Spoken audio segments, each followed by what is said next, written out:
5, 6, 7, 8. Hello, hello, internet world.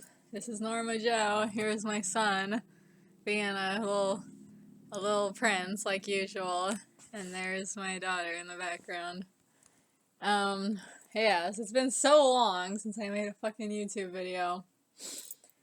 But yes, now I'm in another Airbnb, which once again I did not have to sell my body to Maid Man and the Mafia to get. Alright, man. I only got a couple stories left. I'm going close to my goal of having nothing and just being a traveler that roams the lands and couch surfs and crashes and just looks for provisions for my 3 children, which are cats. But anyways, so some of the stories I've thrown away without telling them, but I felt like it was because they were similar enough to stories I've already told. And like I'm kind of debating like, because I have the sequel to the zombie story, which I'm gonna definitely read up until chapter 17, but there's more after that where they meet vampires and shit like that. I'm kind of debating whether to like keep those or just to do the same thing I did with the end of MSP Namarua, where I just kind of like orally tell it, you know, in the old-fashioned way, and don't worry about what I wrote in the notebooks. Like, I don't know, I could kind of go both ways on it. But whatever. So this is the Lord of the Rings parody. Oh my god. Every single joke in here, I'm sure, is going to be so played out and has been done like so many times and shit like that. But I swear, the lighting is making me look like I have like a severe like whatchamacallit, like a Neanderthal brow or something. Making me look so stern. I wonder if I can shift so that I get more light. Oh yeah, that's better. Okay, cool. So, anyways, what was I saying? Yeah, Lord of the Rings, man, what can be said that hasn't already been said? There has been so many parodies and fan fictions and everything. If you're a millennial like me, it is our Star Wars. It's our huge fucking franchise that literally took over the world for a couple of years while it was like there. Every actor that was in it got rocketed up into stardom and, you know, all that good shit. It was great. It was a great time to be alive when the world was innocent, even though the wars in the Middle East were just beginning. But we could easily be distracted by good things because there was much imagination and fantasy to be had. Anyway, this is a full-length parody. This little bit, don't be fooled by this little bit that's in my hands. This is how much I typed up, but this is not even half of the first disc of the first movie. So this is literally a play, like the rest is handwritten in notebooks, and once I read them and I can dispose of them because they have been orally put out into the universe, like my notebook stack is gonna be like this. Like, I have this one, Click Movie, Zombie Fest 2, I don't know if I'm gonna do President Evil because it's kind of cheesy. Maybe I'll do President Evil, I don't know. That's another unfinished story. And Dear Team 666. Then after that, I think I'm kind of done. Then I might do like drawing videos. I might read other stories that I didn't write, you know, like you know, I might do all types of stuff. I don't know. I don't know what I'm going to do. But in my journey towards minimalism, you know, to just be a nomadic traveler that only works when I need the money, you know. Anyways, so, where was I? Alright, let's just start. Oh yeah, I was gonna say this is a play, I've been drinking, so, you know. This is a play-by-play, so as long as the fucking movie is, that's how long this is. I don't think I omitted, like, almost a single line. It's literally a play-by-play of the movie's parody. So, let's see how that goes. What was I gonna say? I was gonna do all of them, all 3, and at the very end of, like, the finale of the 3rd one, I had this song parody that was, like, a parody of, Summer of '69 by Bryan Adams, and it was, like, winter of 2003, these movies seem to last forever, you know, all that stuff. But I never got there, so I only got into a little bit of the second one, but you'll see. You'll see all that. Wow, I'm already 5 minutes in? Okay, let's do this. The movie begins with a plain black screen, which slowly fades into a pair of big red theatrical curtains. The curtains pull back to reveal a satyr and a dark elf, both in their little hooded cloaks. I've been listening to mythology podcasts, and apparently dark elf in Norse mythology is just another way to say a dwarf. But I meant like a drow, you know, like basically an elf, but like goth. And maybe having a shaved head, I don't know. A neo-Nazi elf. Both in their little hooded cloaks. Elf. Tonight's presentation is rated PG-13 for jazz fingers, scary images. Satyr, and epic battle scenes. Moment of silence. Then the two of them both burst into sputtering laughter. Elf, epic battle scenes. Satyr, that's what it says. It really does. On the, if you have the movie, just look on the back, like in the tiny, tiny print. That's what it says. That's what I'm making fun of. Elf, like that's seriously a rating now? What happened to just cussing blood and ass? Satyr, well, you can see ass on TV, just not dick and snatch. Who says snatch? Elf, yeah, and you can say the word ass too, and bitch. Isn't it weird how they fade out into darkness as the camera awkwardly pans away from them? Narrator's voice. Ahem. Anyway. And now for our feature presentation. Fade in again, but this time on a cardboard box that has been turned upside down and cut to look like a fake TV, and been decorated by a child. A small child. Suddenly a puppet made out of a sock, but decorated to have long blonde hair and a white dress, pops up inside the TV. Puppet, speaking with a sultry, deep woman's voice. Hello, audience. Are you ready to travel across space and time? Fight demons? Battle your own inner frailty? You are? Good. So, do you guys remember from, like, 2003 or something? Like, there was something on, online that I don't even remember what it was, but it was something like sock puppet movies or something. And it would be, like, a whole, like, parody of a movie, but it was written out, like, in script format. Like, that's how I learned to do script format, was from these early 2000s, like, fan fictions, like, on fanfiction.net. That's how I even learned that that's, like, a thing. And then this thing, it was, like, it would have, like, these little, basically it would be famous movies, like, Harry Potter, Titanic, and shit like that, but it would be, like, these little cartoons, and the cartoons were drawn as, like, hand puppets. Not sock puppets, I guess, but, like, hand puppets. It would be, like, all the characters, but in hand puppet form, so they just have, like, the little, like, boop, boop, boop, boop, like, shape of the body. Like a cookie cutter, like, the upper half of a gingerbread man, like, shaped body. And they just make them look like it, and then it was like hand puppet theater, but it wasn't even hand puppet theater. It was only drawings of hand puppets that would be in front of each line of dialogue on a script. I don't know. It was interesting, though. It was good. Me and my friend got a big laugh out of it. It was great. And, it was great. The innocent times. Let me tell you. Anyways, where was I? The puppet reaches up with his little sock puppet arm and pulls a string, which turns off all the lights. But then she turns on a flashlight and turns it on underneath her to illuminate her in that creepy campfire way. Man, what a dexterous hand. Puppet. In the beginning, there were 3 rings. The TV screen flickers and goes to static. Wait, how is that possible when it's just a cardboard box? The satyr and elf are sitting in movie theater seats watching it. The camera zooms into the static, and now, finally, at last, the movie really begins. Oh my god, it starts just as slow as it ends. 3 elves, in parentheses, Galadriel and 2 others, are sitting around lazily in a forest, leaning on the roots of a big tree, with the remains of a successful cookout around them. Puppet narration, VO. Anyway, as I was saying... Oh wait, this is the Galadriel. As I was saying, it started with 3 rings. Galadriel uses her ring to open a beer. Galadriel. These things are great. She takes a drink of the beer and belches Homer Simpson style. Narrator. Then 7 rings were given to the dwarves. Dwarf King also opens a beer with his ring. Hey, this thing's great. Satyr. 7 dwarves? Yeah, haven't you ever wondered that? Dwarf King. Hey, I know what you're thinking, and don't even go there. Narrator.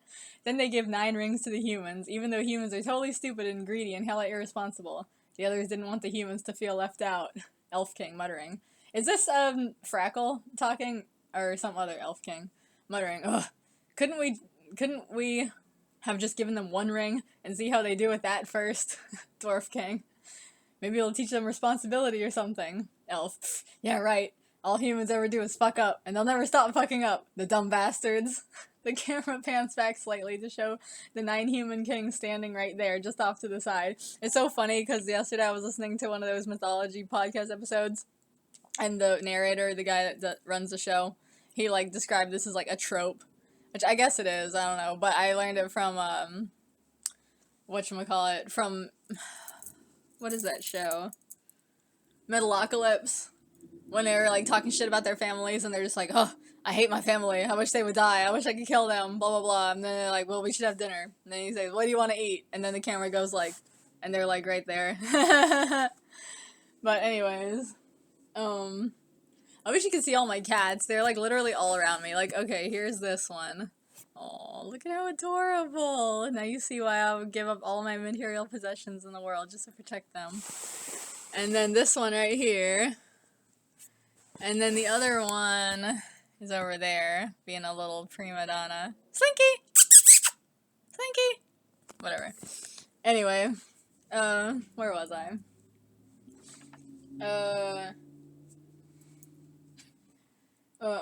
Okay, the camera pans back slightly to show the 9 human kings standing there, right, just off to the side. Human king, sarcastically. I'm glad you like us so much.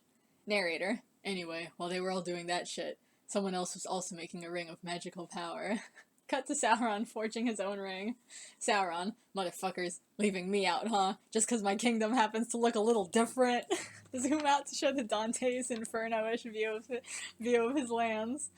Sauron, I'll show all those assholes. My ring will be the most powerful of them all. Echoing evil laugh. I wish I had a soundboard where I could make sound effects. That'd be so funny. Maybe that should be the next step. Narrator. Sauron sent out his armies and started taking over lands one by one. He enslaved all the people and made them his mindless drones, and dropped their lands into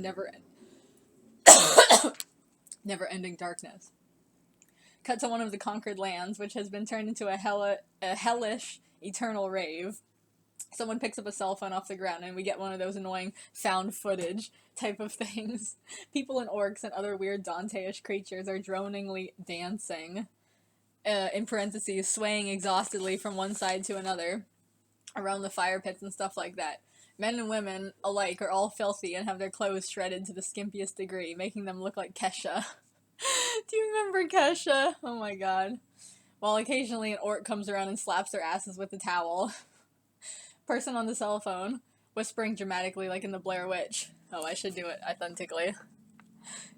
I can't take much more of this. No one really dances, they just grind on you. And half of them have boners. I haven't seen the sun in weeks. I'm starving and thirsty. There's nothing to eat here but Jack Daniels and Molly.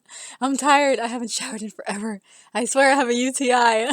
The music is nothing but 2 fucking computer sounds looped over and over. Burst into tears. Someone save us! Save us! Okay, yeah. Have you ever been to one of those clubs? It's not a friendly club. The bathrooms, just, you can't even find them. The club is so crowded, and, like, you know, like, you're not even comfortable. You're not even happy. You can't even dance in peace. You just have to pee constantly. You're sweaty and uncomfortable. And, like, you know, you just feel dirty and mucky, and just everything's nasty and horrible, you know. You just can't do it. I've been in clubs like that. Yeah. And it's bad. Anyways, exit found footage. Random voice. We'll save you! The camera pans over to show an army of hero-looking warriors up on a mountain, which is the last spot of sunlight.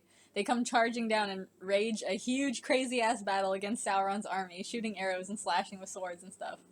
Elrond, gossiping with another elf on the battlefield. You know, and I heard the battle rages all around them. Arrows shoot right past them, but they don't even seem to notice. Elrond, man, you ain't gotta tell me. Some more arrows go by, and one of them comes so close to Elrond that it literally goes right past his ear and tugs his hair. Elrond, hey, watch it, asshole. I always imagine Hugo, I know most people imagine Hugo Weaving to be the dude from The Matrix, but I only saw The Matrix once when it, like, first came out. I always think of him as Rex from Babe, as, like, a scary dog that's just like, you're not gonna mess with me. Where was I? They go on fighting. The elves are hella efficient and organized. doing synchronized moves and choreographed dances to the Sugar Plum Fairy, while still chopping off orcs' heads and laying waste to their enemies. Then pan over to show the human warriors. They, on the other hand, are chopping up bodies with guts and stuff flying everywhere, riding orcs like broncos and humping their corpses, with Highway to Hell blasting in the background. Elves shake their heads. Narrator. Then something happened. Just then, Sauron leaps out into the battlefield. He's huge and tall and commands a presence like Shaft. The elves and humans look up at him like, whoa. Like Mewtwo, all Sauron has to do is wave his hand, and lines of soldiers go flying with goofy scream sound effects. Human King. Come on, he ain't so tough. We can take him down. Elves and humans. Yeah! The Human King charges heroically at Sauron, but Sauron just turns around and steps on him, and crushes him instantly. Elves and humans. Oh. Narrator. But the Human King's son was brave and fire. It's funny how it's just Human King. Like, he doesn't even have a name. The Human King's son was brave and fiery, and he wasn't gonna just take that shit. Sauron. Mwahaha. Echoing evil laugh. Isildur. Vengeance, demon scum! Isildur has a totally anime moment where he spins around and his hair blows back and all that shit. Close up on his eye or whatever. Yeah, this is like fucking Pokemon. Then he snatches the sword out of his dad's twitching dead hand, which is sticking out from under Sauron's boot. His hand rolls up like the Wicked Witch of the East once the sword is taken from him. Isildur, taste the heat, you son of a bitch. He leaps up super high in the air, in parentheses, still think anime. And with a hella dramatic-ass move, he slashes Sauron's hand off. I thought it said head, but it's hand. His sword shatters, and this huge-ass shockwave blasts across the entire battlefield. Sauron explodes into pieces. The whole orc army is instantly vaporized. I know, that's fucking like, whatchamacallit, convenient, right? And all the armor and helmets get blown off the elves and humans with hurricane force. The dark clouds are all blown away and the sun comes out, and the horrible rave, in parentheses, and rave music, comes to an end. There's a moment of silence. Then everyone erupts and cheers. Yay! The elf and human warriors all look at each other, overcome by euphoria. Oh, euphoria. They see each other free of their armor, and they all fall down in the biggest roll-in-the-grass make-out session that Middle-earth has ever seen. Isildur, woo! Exhausted sigh. That's it for right now, man. I'm done. I'm done. He collapses and passes out on the ground. Dark Elf from the audience. So, is it the end of the prologue, or narrator? It is not the end of the prologue, for there is more! Dark Elf and Satyr. Ugh. Narrator. Sauron was dead. Dead as a doornail. Of that there was no doubt. How many times have I parodied that fucking line from Christmas Carol? But his evil spirit still lived on in the evil ring. The severed hand of Sauron falls down out of the sky, flipping the middle finger, of course, with the ring on it. It lands next to Isildur while he's sleeping on the ground. I wish in the actual movie that he really was just giving the middle finger, because it's just like the most obvious joke ever. But of course they couldn't do that because they had to be like friendly. But that would be great. You just see the finger come down and it's just like, I mean the hand come down, it's just like dun dun. I would love that. I'm sure a fucking Mad TV or SNL skit has been made out of that, or somebody has done it independently on YouTube. I don't know, whatever. I'm sure it's been done thousands of times. But that's the thing with a good joke. Okay, blah blah blah. Flipping the middle finger, yeah. It lands next to Isildur while he's sleeping on the ground. Isildur, He sleepily opens one eye. Oh, shiny thing. He takes the ring off his finger, and then rolls over and goes back to sleep. Yeah, that's like me in the morning. It's like, the cats are like pulling my hair. This one, right here, pulls my hair, like fucking Bon Jovi's teasing comb, and he won't stop, and then I get up and feed their hungry little assholes, and then I, go back to sleep for like 2 more hours. Look at the baby. Isn't she sweet? I'm just gonna leave it like that for a little bit. Okay, where was I? He takes the ring off the finger and then rolls over and goes back to sleep. The hand crumbles into dust. Elrond standing next to him. Hey, you should really destroy that, you know? Isildur, Narrator. He tried to keep the ring for himself, but like anyone who tries to keep it, he met a terrible fate.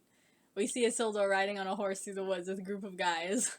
Isildur, terrible fate. What could possibly happen? I feel so good. I'm on top of the world. Ugh. Suddenly an orc leaps out of the forest and tackles Isildur right off his horse. A bunch of other orcs appear out of the trees. Ambush!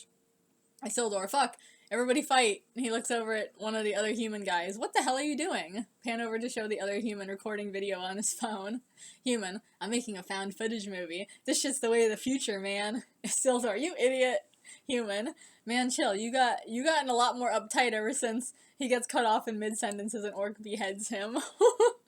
Isildur backing away. No, this is not how I go out. Fuck this shit. He snatches the ring off his neck, puts it on and goes invisible, and then runs off through the forest, leaving all his friends to die. The asshole. Isildur jumps into the river. Ha ha! Terrible fate, my ass! Then the ring falls off his finger and he goes visible again. Isildur, oh. The orcs shoot him full of arrows. Isildur, ah! In dying voice as he floats down the river. Damn you, orc archers, damn you! You can all eat my nuts! I guess that's a Cartman reference. Slinks down out of sight. Narrator. So, like, life... Oh, wait, this is narrator. So, like, life went on as usual. And 2,500 years passed. Dark elf and satyr. 2,500 years? Narrator. And then Gollum got the ring. Oh, and nothing really changed in those 2,500 years, either. Braids came in and out of fashion, but that's really about all. Gollum. Ooh, cat-like purr. How precious. Narrator. Then 500 more years went by, so why don't they just say 3,000 years? You know? Okay. Anyway, dark elf and satyr. Emoji face is like really stretched out and like weirded out. Gollum, in same position he was before. How precious. Pats the ring. Cough. I mean, I guess that's just to show he had it for 500 years. Man, I'm stiff. What time is it? I like Gollum talking in a normal voice. He looks at his watch. Gollum, what the fuck? Narrator. So some more time went by and... yawns. Man, I really envy Star Wars with their nice little scrolling text. Oh wait, this is the narrator's voice. So quick, concise, and tidy. That's all the prologue they needed. Anyway, Gollum. Do-do-do-do-do-do-do. A salamander calls up to him. Oh, hi, Salamander, what's new? Salamander, there's a rumor going around that something creepy is going on in the Easty region. Gollum, where? Salamander, you know, he whispers. Around Mordor. Gollum, oh, that's cool, I guess. There's an awkward silent moment. Then Gollum snatches up the salamander and devours it loudly like a fucking slob. Gollum, ooh, spicy. He burps out a little smoke cloud. Okay, where's my ring? He looks around. My ring! Ring, as it rolls away. Then it bumps into Bilbo's foot and falls over. Ring. Oh. Bilbo, huh? He looks down. Ooh, shiny thing. Nobody could resist the shiny things. He grabs it and keeps walking. Gollum, from in the distance. Wah! Bilbo runs away. Narrator. And now, at long last, our real and actual feature presentation. Satyr and Dark Elf sleeping in the audience. Okay. Finally, we fade in on Bilbo's map of Middle-earth and pan to look around his little cutesy-pootsy little burrow house. Bilbo singing to himself, Fire on the mountain, run boy run, chicken in the cornbread, rising sun, something like that. He sighs contentedly. Finally, time to work on my book. He leans back in his chair and lights a blunt, of course. Bilbo, the life of a hobbit sure is good. Okay, what should I write? We get a little wavy screen transition as Bilbo starts to narrate/daydream, and we get the visual lowdown on daily hobbit life in the Shire. What time am I at? Oh, holy shit, I'm on 23 minutes? Fuck.